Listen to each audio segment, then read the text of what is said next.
Well, welcome everyone. Looking at the counter, I'm pleased not to be talking to myself for a change. I'm doubly pleased that you can hear me this time. Apologies if you tuned in yesterday and you couldn't hear me. Hopefully it'll be worth the wait. I'm Richard Yorke. I'm a director at CoStar Group. For those of you who don't know CoStar, it is, in my opinion, the most successful property technology business in the world. It's a Fortune 500 company with a market cap of $28 billion. It's certainly the most valuable company of its type anywhere. Our founder and CEO, Andrew Florence, is a force of nature and a visionary. He grasped before most others the potential transformational change technology could bring to real estate. And he's doing just that, and doing it very successfully. For my small part, I've worked in real estate and information technology for over 20 years. I've worked for a number of brokers, investors, and information technology businesses over that period. I'm also a member of the RICS, and I'm currently leading CoStar's investment sales products. Over $200 billion of property was listed for sale on the CoStar network last year. And we plan to significantly increase the volume and value of for sale listings, supported by the release of new additional innovative features on the platform. So I believe that I'm in a reasonably good position to muse about the topic of democratization through digitization of commercial real estate. It'd be good if I could actually pronounce it. Democratization through digitization of CRE. That's it. That's what I want to talk about. So what do I mean by that mouthful? Well, I think it's fair to say that the digitization of commercial real estate has been glacial compared to other investable assets. For example, just about any senior person in investment banking will have a Bloomberg terminal on their desk. Jamie Dimon, CEO of JP Morgan, uses his Bloomberg terminal to find the yield on a particular financial instrument. He doesn't ask his assistant's assistant to find it for him. Now, that has not been the culture in some parts of the commercial real estate sector. I have personal experience of senior partners in the brokerage community fending off this kind of technology, believing that it would erode their competitiveness. And I think this is rooted in part in the fact that historically collecting, analyzing, and adding value to real estate information was intensive and expensive. And so was the preserve of the largest brokers and more sophisticated investors. And this created an advantage and a barrier to entry. But thanks to CoStar and many others, world-class data and research is available to all industry players for a modest subscription fee, which is far, far less than the cost of doing it themselves. Indeed, most of CoStar's 150,000 information customers are SMEs, and most of these are property agencies employing 5 or less people. Similarly, hundreds of thousands of tenants visit CoStar's marketplaces such as LoopNet and Realla to find potential spaces and buildings to lease. Consequently, there has been a leveling of the playing field in favor of smaller firms, startups, and new arrivals from abroad. And I hear this from many of our customers who tell me that they are better able to compete against larger rivals when they're armed with the kind of information technology that we can provide them. Now, this democratization has coincided with a significant increase in the availability of public and private data from diverse sources, and the growth of cloud-based SaaS providers, PropTech, providing numerous solutions and tools. For example, CoStar provides data, digital marketing, transaction, and asset management tools. Recently, we acquired 10x, an online auction platform, to support and augment the way brokers use CoStar to list properties for sale. And there is a plethora of PropTech firms offering similar and very different services. There has been a Cambrian explosion in the number of technology firms operating in this space. And all this is happening globally, albeit at different speeds, reflecting the size and maturity of international property markets. For example, CoStar is active in dozens of countries, helping to increase transparency in countries such as France and Germany. And we are doing this because many of our customers, especially international investors and occupiers, are asking us to do so. I recall speaking to a large US investor at Expo Real in Munich who said they would only invest in Germany once data availability was closer to that in the US or the UK. Unsurprisingly, the digitization of data has been a boon for the CRE industry. More deals leads to more transparency, which leads to more deals, which leads to more data, and so on, a virtuous circle. Most importantly, more deals also means more fees. For example, thousands of visits to LoopNet and Reala directly lead to signed leases, generating millions of dollars of fees for the respective agents. Similarly, the huge increase in cross-border capital flows into London has been supported by the relative transparency and availability of data. Now, as I mentioned earlier, the digitization of CRE has accelerated in recent years, and COVID will likely accelerate this further. For example, searches of CoStar's online databases have hit record levels during the COVID crisis. Our LoopNet marketplace receives around 50 million visits a month. Users of LoopNet can virtually visit thousands of properties without physically visiting them, which is kind of useful during a lockdown. And those advantages and subsequent behaviors will outlast the current crisis. Now, interestingly, the COVID crisis, or rather during the COVID crisis, we've seen an increasing number of senior people in the industry no longer rely on their assistants to pull information from the CoStar platform, but rather are directly accessing it themselves, just like their counterparts working in equities or bonds. So the way people work in the CRE industry is likely to change permanently, requiring more remote working and online collaboration, further driving the shift towards digitization.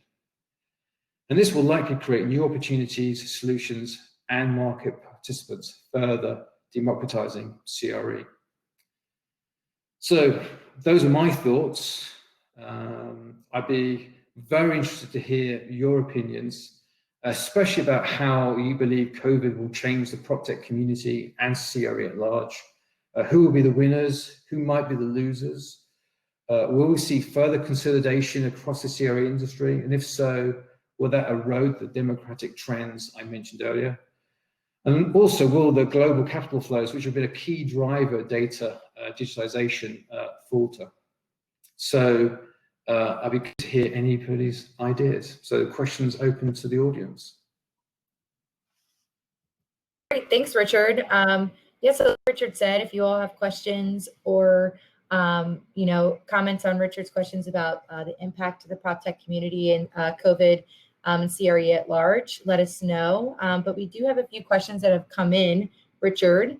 The first is, to which extent is CoStar considering to let data originators, e.g. brokerages, participate in the value add of its products, e.g. modification of the current Facebook-style business model?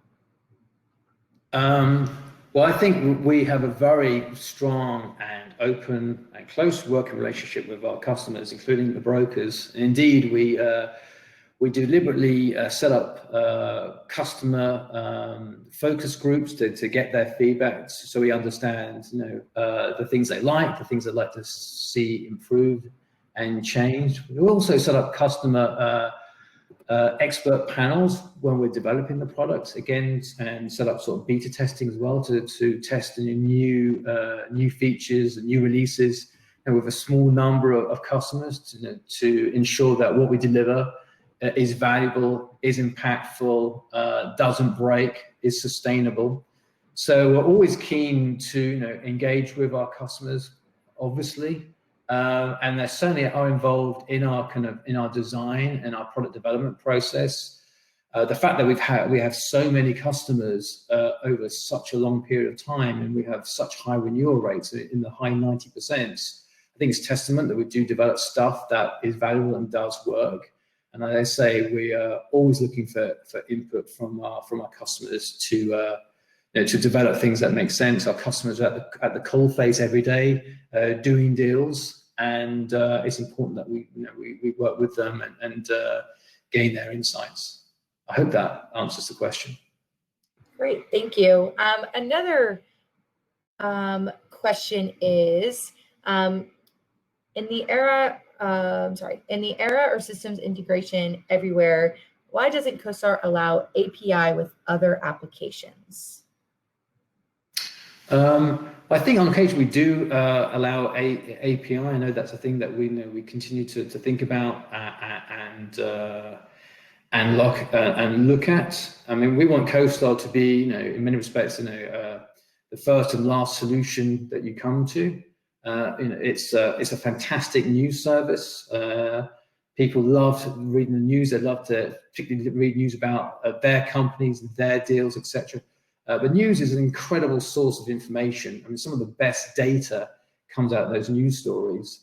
So it's a place for news. It's a place then to dig into the details about those deals that news covers. So you don't just read the news story and see that kind of really interesting and powerful news stuff about a particular deal, for example, but then you can dive into the kind of minutiae about the deal, the players, the prices paid, the cap rate, the yield achieved, the history of that building, the tenants in it, the state of the rent roll, current vacancies, current upcoming departures, etc., etc.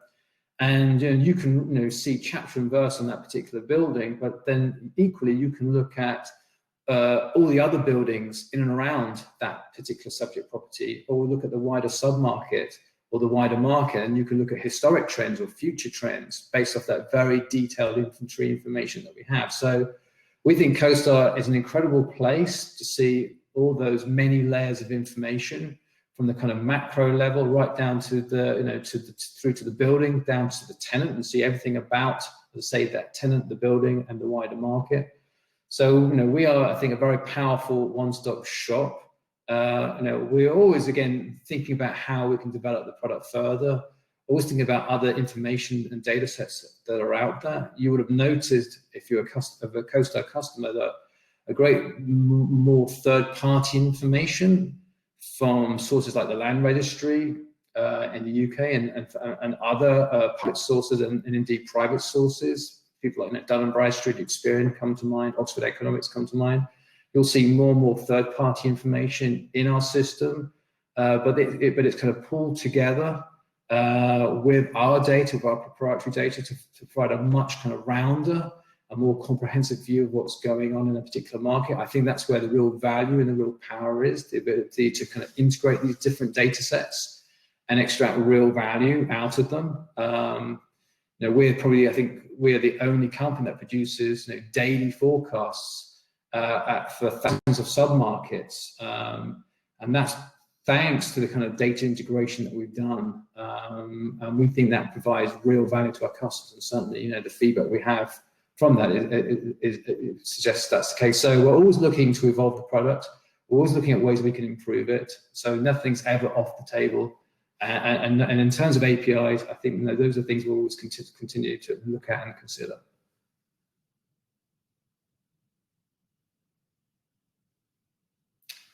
Any other questions? So we had some questions come in about CoStar Expansion. So do you see CoStar branching further into alternative use classes and leisure properties, or even residential in the UK? And then is CoStar planning to expand coverage outside of the UK as well? So I guess, I can only talk to what I know, and I won't try to talk above my pay grade. And certainly it's expanding into other sectors, or other flavors of real estate. I'm sure some people on this call will know that we acquired STR, which is kind of the go-to company for information about the hotel sector. We acquired them last year. Fantastic business. They know just about everything that there is to know about the state of the hotel sector.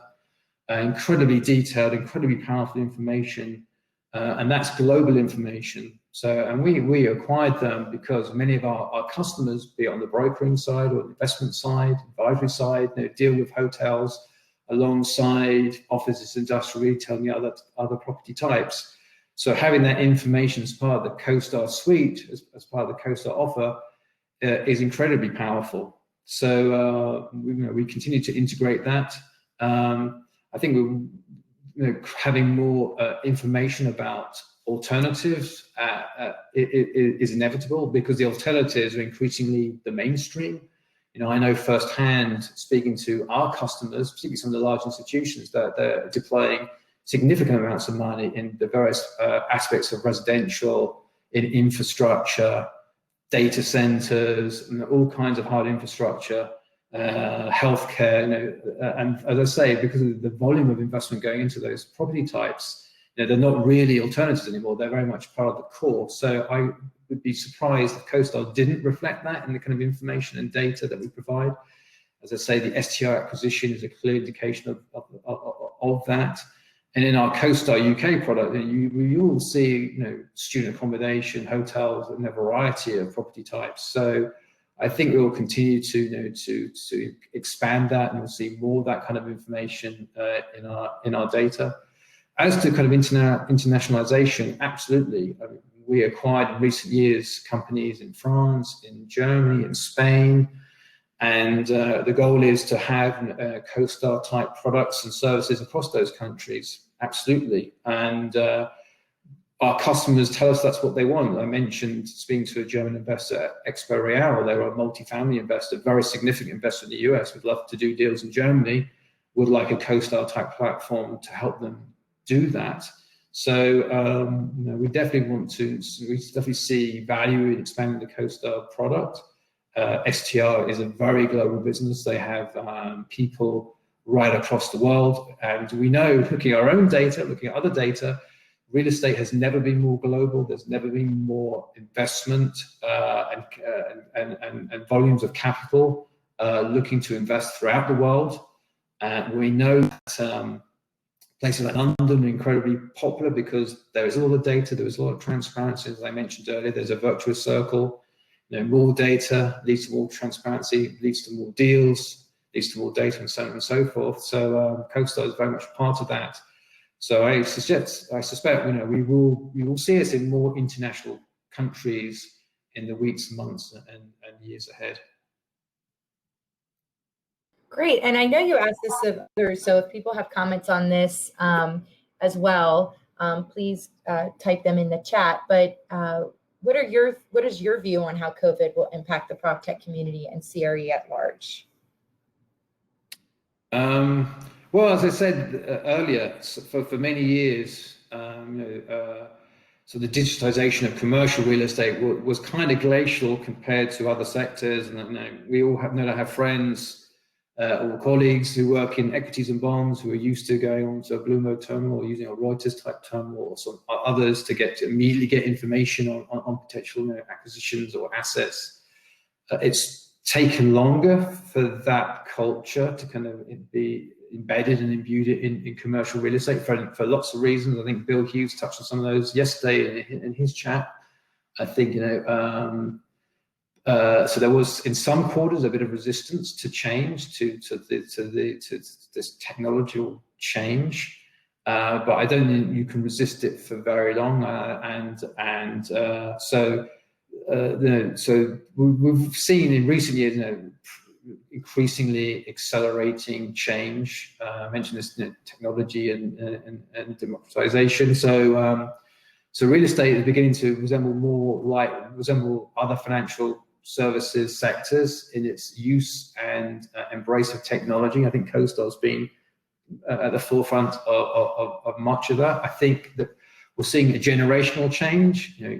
A new generation of people are coming into real estate who are used to using technology in all other aspects of life. They come into real estate, they expect to be able to have access to information and technology just like in those other industries, just like they do elsewhere. And also, I know from firsthand of people coming in from other asset types. People have come in from bonds, have come in from equities, have come in from lending into real estate, used to using, again, Bloomberg-style terminals, come into real estate, and they want something similar.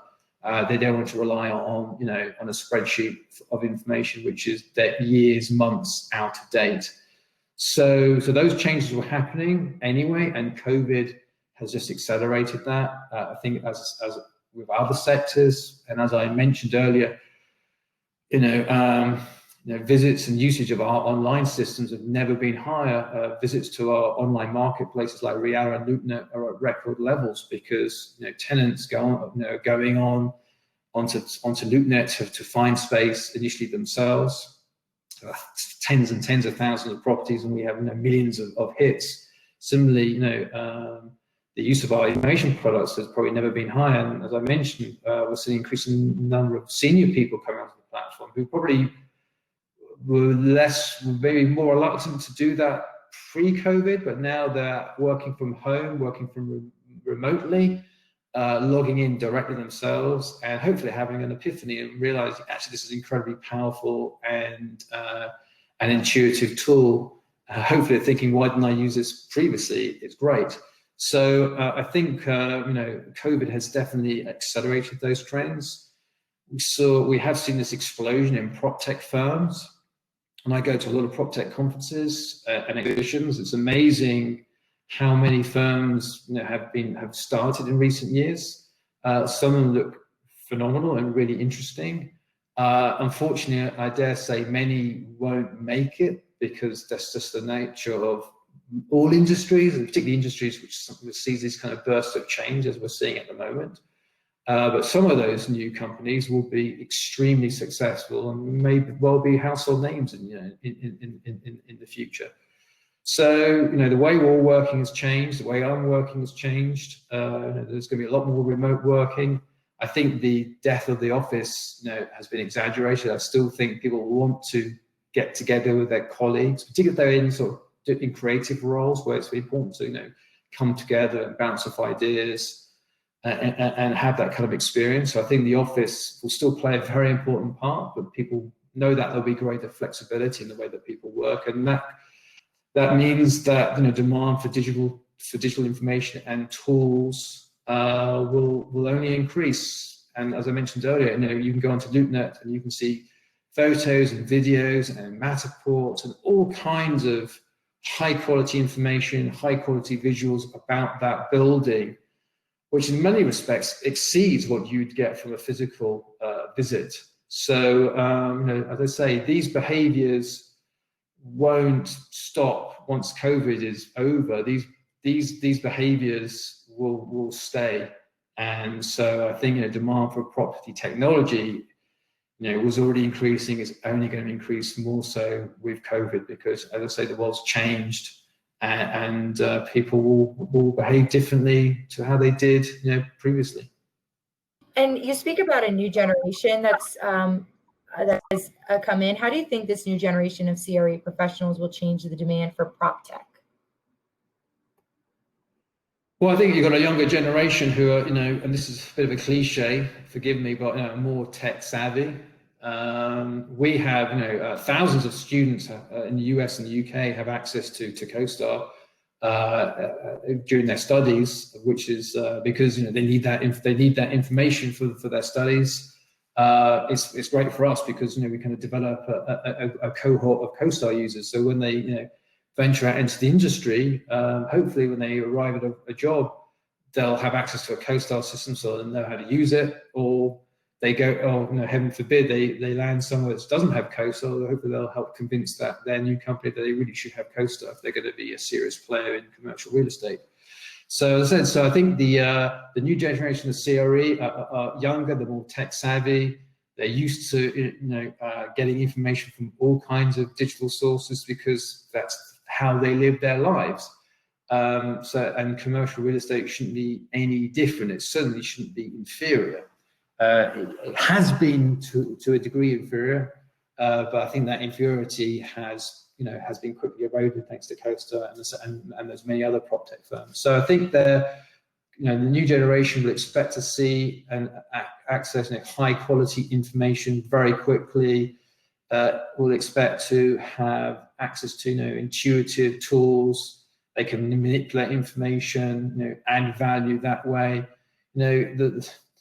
Our client, we spend a fortune in time and money collecting information, analyzing it, sense checking it. It's a very hard job. doing what we do. It's incredibly intensive, and to do it at scale it takes a huge amount of investment. We don't want our, the value is for our customers is for them adding value to the information that we've collected, because if they're using their own knowledge, their relationships to add value. And that's coming back to my my kind of my thesis about leveling the playing field. You can be an SME, a broker with five people operating in a particular market, a particular city, and you can subscribe to our database or others at a fraction of the cost that that would be to create that yourselves. And so that leveling the playing field has been, I think, a really important factor in in the kind of in levels of activity, levels of liquidity. So going back to original question, new people coming to the industry are going to be super demanding about information and about tools and about applications, because they'll see those as table stakes for doing their jobs and for creating value out of their roles. So I hope that makes sense. Yes, it does. Another question, since we just talked about PropTech, aside from the digital marketplaces that you had mentioned, do you have any insight on what might be the next PropTech enhancements for CoStar? I don't want to say anything out of turn. I don't want to give away any secrets. I think, we obviously we acquired 10x, the auction platform, some months ago. It's a really very cool, very good business. We're developing more tools and applications to support our customers. So we have thousands of brokers use us to list properties for sale, all shapes and sizes. We're keen to supply them with more tools so they can do more deals and earn more fees.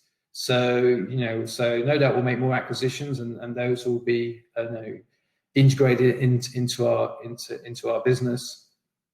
So I would say watch this space. I think we've seen a lot of investment in LoopNet. Incredibly successful platform. I mean, it's by far the most successful marketplace in the US. I mean, if you're going to market a building or a space digitally, it's the only place to go, realistically. I think there's been some significant enhancements to LoopNet, and I think that will continue to be there in the future. So I say CoStar has been incredibly successful because we have, as a business, invested so much time and money and expertise into improving the product. And I've been at CoStar 5 years or so, maybe just under 5 years, and I think it's improved markedly. And I know the feedback from our customers has been the same. So we will continue to add more and more value to the products. Okay. Well, we are almost out of time for our 30-minute session. So let's see if we have one more question that we might be able to ask. So yeah, we do have one that has come in. In terms of UK data providers, a few have cropped up that CoStar is offering more of a pay-as-you-share model, which is garnering support amongst many of the data owners. How will this impact CoStar's offering and answer part of your democratization question? So the gist of it was that. So can you repeat the question? It didn't quite pick it all up.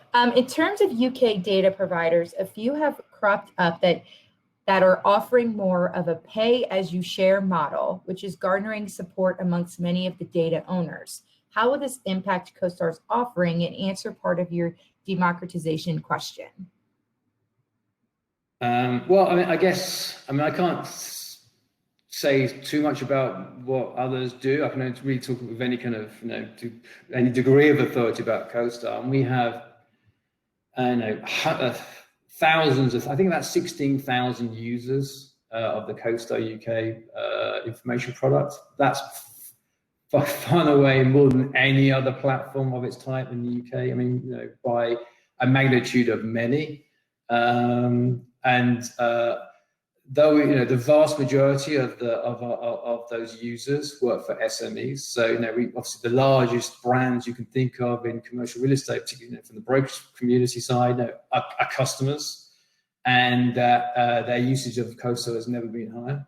But the vast majority of the users aren't working in those sort of big 4 or 5 firms. They're working in for themselves. They're working for for companies that employ 2, 3, 4, 5 people. So that's sort of democratization in practice. You do not have to work for a big 4 firm to have access to world-class information and technology, and access at a very reasonable price, a fraction of what it would cost to do it yourselves. It would be impossible for a small firm to recreate the CoStar platform themselves, and but they can benefit from what that provides at a fraction. So I think the 16,000 users and the high 90% renewal rate kind of speaks for itself. Absolutely. And just I have a comment here from Alejandra. It was amazing for me to know how much information I could find on the CoStar platform to do my market research projects. It also helps the level of transparency the country has, because in Colombia, for example, there's a lot of information that is not disclosed. So Alejandra had access to the CoStar platform during her master's studies in the US. So we're very happy to hear that. Well, that's all we have time for today, Richard. Thank you very much for your time, and thank you all for your questions and your participation. Thank you very much indeed. Hope to speak to you all in the future. Great. Thank you. Thank you. Bye-bye.